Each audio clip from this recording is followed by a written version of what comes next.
Welcome to the Grow and Learn podcast, everyone, and welcome to everybody watching on the Heal and Learn channel. Today, I have a very special guest. He is, as he describes himself, and as he actually is, a God-made millionaire.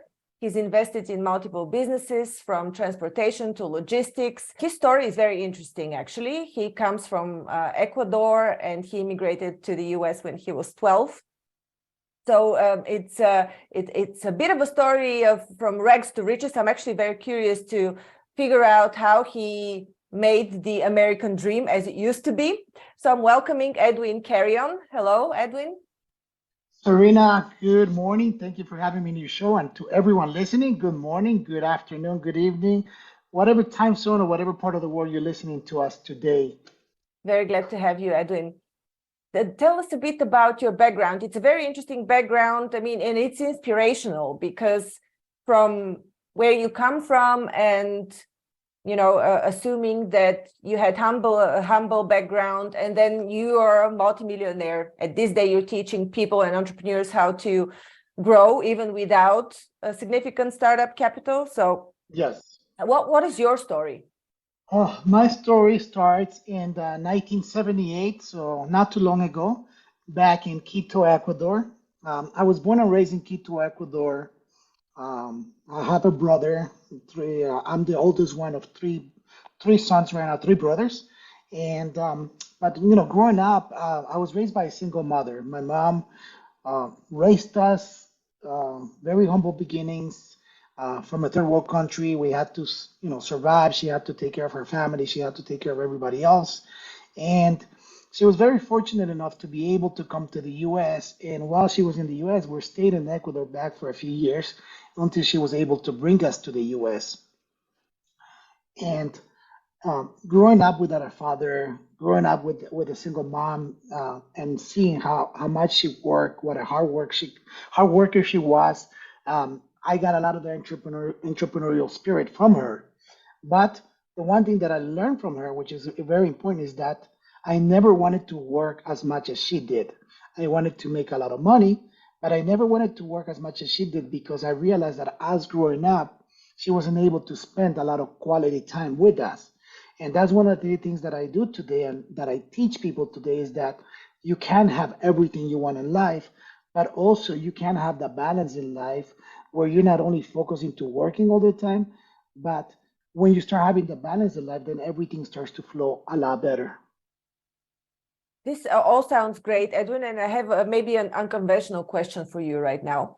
Lots of people that are in neuroscience that teach mindset, wealth mindset, abundance mindset, they say it's practically impossible, or it's really hard if you've grown up in a humble beginning and you haven't worked on your mindset and reprogrammed your mind to basically attract abundance. You need to reprogram yourself.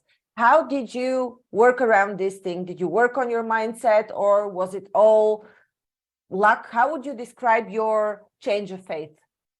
Right. I will never say it's luck because, luck runs out. But I will tell you is that what you said right now is faith. Number one is having that strong faith, that strong belief in myself, in God, that I can have everything that I want in my life, that He's going to give me all the desires of my heart.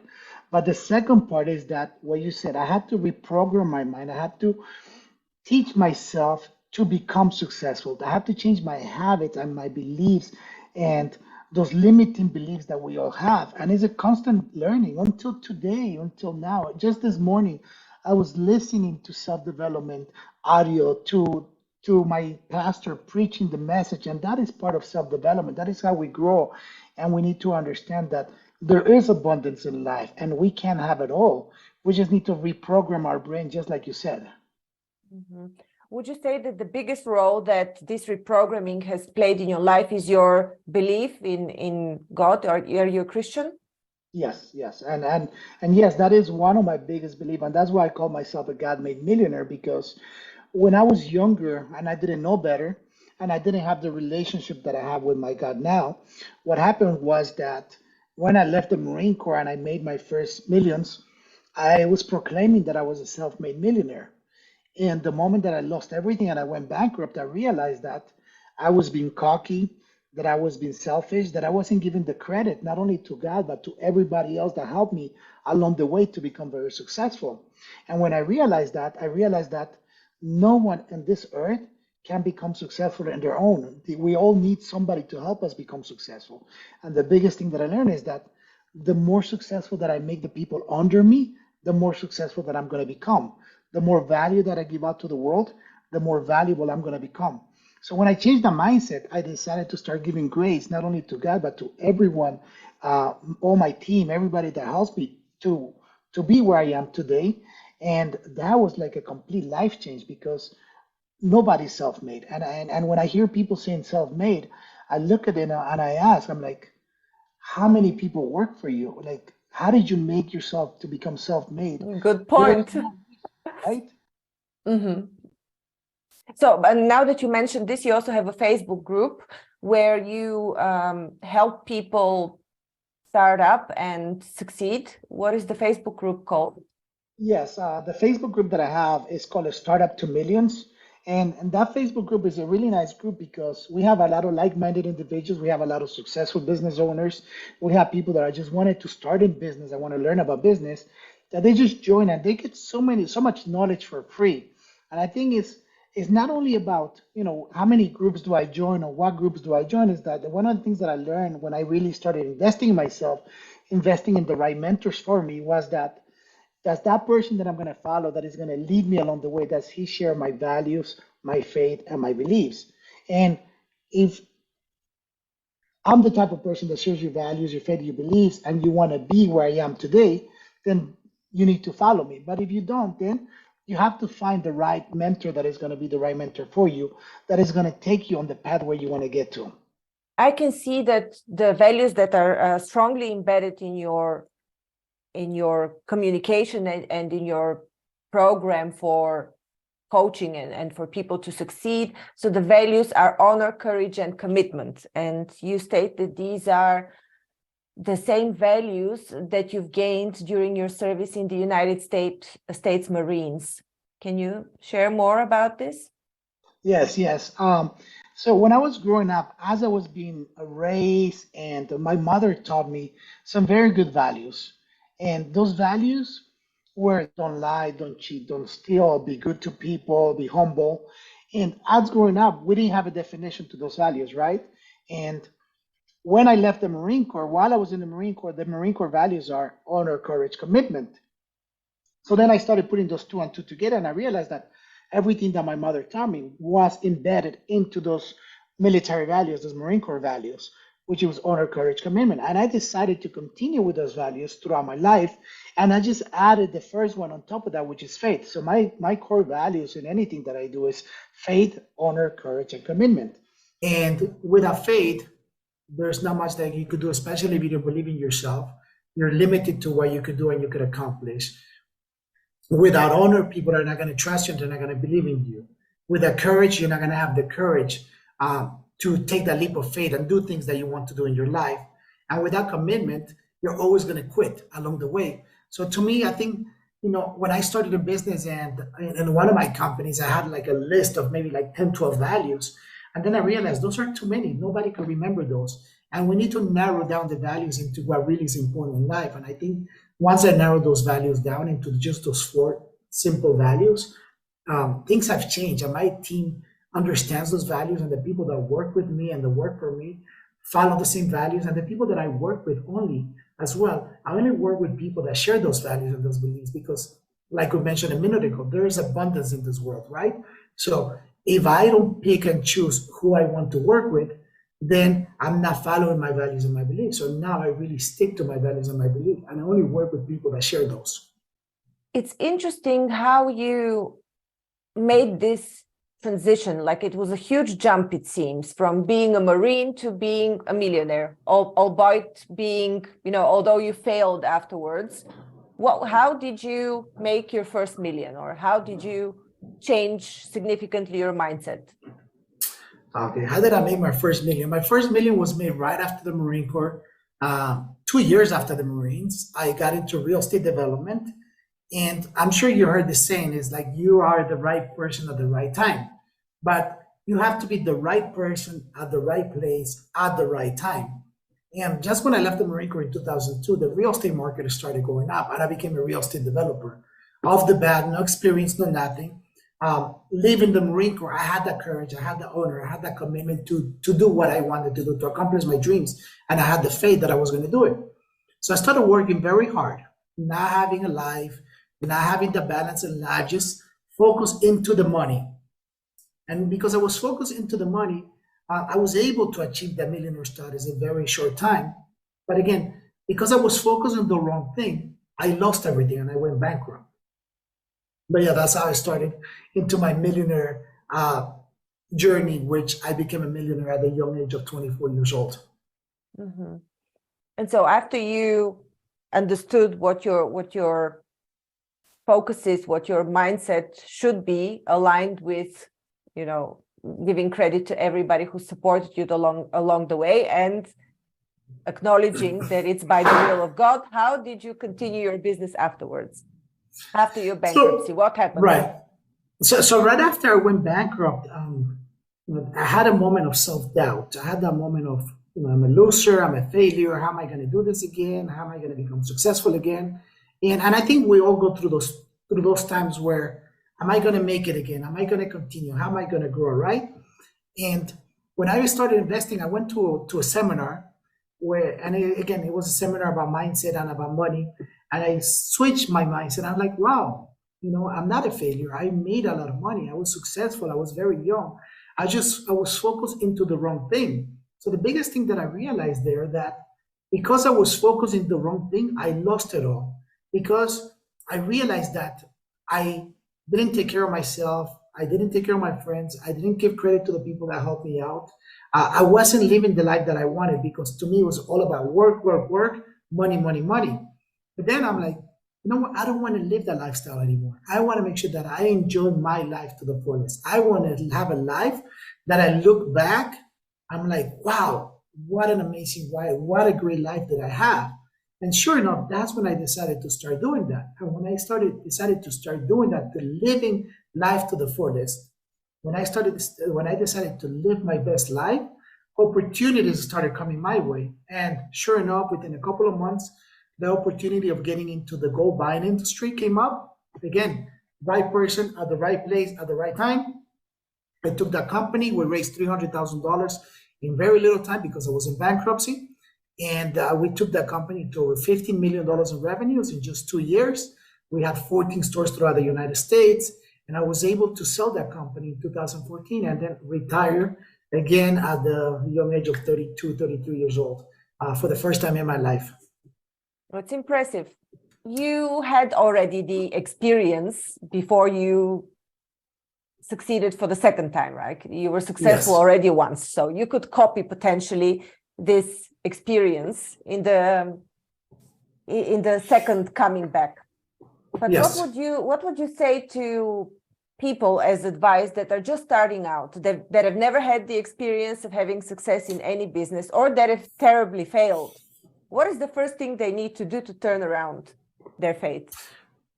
The first thing to turn around their faith is start believing in themselves, and have that faith that when you said that they're not successful in anything, I tend to say that that's wrong, because we all are successful in something, right? The thing is that we don't give ourselves the credit of what we achieved. So when we start giving the credit to ourselves, that, hey, you achieved this. What happens is, it's not that we're not successful, is that we hit a ceiling and we need to learn how to break through that ceiling. So maybe somebody's ceiling is making $30,000 a year, and somebody's ceiling is making $50,000 a year, and somebody's ceiling is making $100,000 a year, or my ceiling is making $20 million a year. So it's learning, how do we go past that ceiling so we could get to the next phase? Because we are successful at getting $30,000 a year. And if that person that thinks is not successful at making $30,000 a year, if he goes bankrupt, I guarantee you that within a year, he's going to go back to the same $30,000 a year, because he knows how to get there. So it's finding the right person to help you break those ceilings in order for you to go to the next part of your life. Mm-hmm. Would you say that living or starting to live a fulfilling life is a part of the formula to break a ceiling? Yes. It's having that clarity of what do I want in my life, and the problem is that once you're focused in the money, like a lot of people want to, oh, I want to make $1 million in my business. Okay, why? Why do you want to make $1 million? Oh, because I want to have a lot of money. But why do you want to have a lot of money? Like they have no clarity on why they want it. So to me, it's more like, oh, I want to have the Lamborghini this year. I want to buy the yacht this year. Which yacht do I want? I want the 45-foot yacht. How much do they go for? What brand do I want? I want the Azimuth. I want the Veneto. What do I want? Okay, so now I start figuring out how much does that cost. Once I figure out how much that costs, then I have to figure out, okay, now I got to make money to buy that yacht. And once I buy the yacht, what is the maintenance cost of that? So once you start having that clarity, that's how you start kind of breaking those ceilings, because now you're pushing into something that you have clarity on versus into just a round figure where I just want to become a millionaire. Mm-hmm. Edwin, you specifically stated that you're very fond of your family. You're a family guy. It's in your description, in your bio even, which is quite rare to say, I am a family guy. Tell us what role does your family play in your overall life fulfillment and satisfaction, and how this fits into your values? Oh, I mean, into my overall fulfillment, it's one of the biggest fulfillments. Growing up without a father, raised by a single mom, one of my biggest wishes and things that I wanted in life was to be a family man, to be a good father, right? And even though all odds were against me, because I didn't know what it is to be a father, I didn't know what it is to be a husband, because I was never raised around that. I could probably say that I have been married for 12 years. And I could tell you that I am a very good father to my kids, because I try to spend as much quality time with them. And when you look at all these material things that I have, it's not so much material things. One of them is to satisfy my dreams, but the other one is to create experiences with my family, to create experiences with my kids. Having the yacht, we created so many memories, so many experiences of places that we go to, weekends that we spend together, having the nice exotic cars. We go out with my wife to nice dinners, to nice places, and that creates those memories that when I pass away, when something happens to me, those are the memories that are going to be left behind. Like, wow, we enjoyed life. Like, we had a good life. We went out. We enjoyed nice restaurants. We enjoyed nice cars. It's not so much about bragging, but it's so much about showing that not only did we have a great life, but also that we did good for people, because we inspire and are able to aspire other people to become better. My kids, we go out there as a family and we donate food to the homeless. We do things for charity, and it's building them up to be great humans. Mm-hmm. What is behind you? The Startup to Millions? What is this, a book? Tell us about this initiative. Yeah. Startup to Millions. It's part of my Facebook group, which is also an online program where it teaches you how to start a company and take it to the millions. It takes you step by step, and it helps you rewire your mindset. It helps you rewire your brain, but also gives you the tools necessary to start your business into whatever type of business you want, so you could get to the millions. But also, a lot of people don't know. It's like, Edwin, I have no idea what business to start. It doesn't matter, because in this program, I give people two types of businesses that they could start, where they could create wealth and they could make money. Mm-hmm. You specifically talk about real estate. I understand one of your specialties. It is. One of my specialties is real estate development, and I've been fortunate enough to be a jack of all trades, master or none, and I have gone into different industries. So then I realized that my biggest gift is scaling companies, taking companies from early stages into the millions really fast.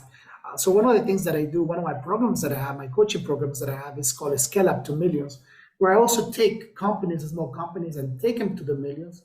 And I always wanted to do something different. I always like to do things different. And one of the things that I noticed that most coaches don't believe in what they teach. And because they don't believe in what they teach, they're not willing to invest their own capital on their students. Well, that's exactly what I do. When I have somebody that I mentor, that I help them scale their company, I invest my own capital with them. When I teach somebody real estate development, I invest my own capital with them to do a development project. Why? Because what I noticed was, and even from my own experience, that when I hire a mentor to teach me something and the mentorship is over, I'm on my own. And then it's up to me to take that leap of faith to see if it's going to work out. But a lot of them get stuck right there. So in order for that not to happen anymore, I decided to say, you know what? You go through my program. Once we get to the end, I'm going to invest with you because now I know that I'm set you up for success. So if I'm setting you up for success, why would I invest my own capital somewhere else versus somebody that I know is going to do things the way that I do and become successful? Mm-hmm. So what is the structure of your program? How do people, do they apply or do they just join? No. Mm-hmm. It depends what kind of program they're going with, right? The Startup to Millions is a program, again, it's an online program where you go step by step, you do it on your own. It's a very affordable for everyone. I call it $1 per day. So if you could spare $1 a day, that's how much it's going to cost you, $365 for the whole year. Now, the Scale Up to Millions, which is more like an inner circle, that's a more high level program, and it's actually that one by invitation. So, if you fit my values, if you fit within my beliefs, if you have a company that you're already starting, then that's when you can become part of that program. So it's more like by invitation only. I have to qualify because, like I mentioned earlier, I only work with people that share my same values, my beliefs, because that's the people that I want to be surrounded with, and that's the people that I want them to be surrounded by. Mm-hmm. So where are you going next? What are your future plans? What are your aspirations? Future plans, and the reason I have this background today is because as we speak right now, I'm in South America, I'm in Cali, Colombia, and one of our plans for this year with my family is we're moving to South America to experience the culture for a few years. And that is the part of having that financial freedom that you're able to pick up and go and travel the world whenever you want, right? So that's number one. The other one is that as I'm here, I'm going to start helping the Hispanic market, and start doing live events and helping them grow, change their mindset, and very fortunate enough, continue speaking around the world like I'm doing. So those are my plans for the year, and just continue inspiring, being able to be the guest on shows, amazing shows just like yours, to be able to inspire and aspire more people that I can. Great, wonderful. Do you also speak at live events? Yes, I do. You do. Okay. Wonderful. So once again, where can people reach you, Edwin? Best way to reach me is at my website, edwincarrion.com. Once you go to my website, it has all the link to all my social media channels. And if you follow me on social media, and if you have any questions, go ahead and ask. The one thing that you always are going to do is that don't be afraid to ask. My mentor taught me to become an ask hole. So if we don't ask, we're never going to get an answer, right? Wonderful. Thank you so much for your time and insights. Edwin Carrion, the God-made millionaire. Thank you for having me. I appreciate it.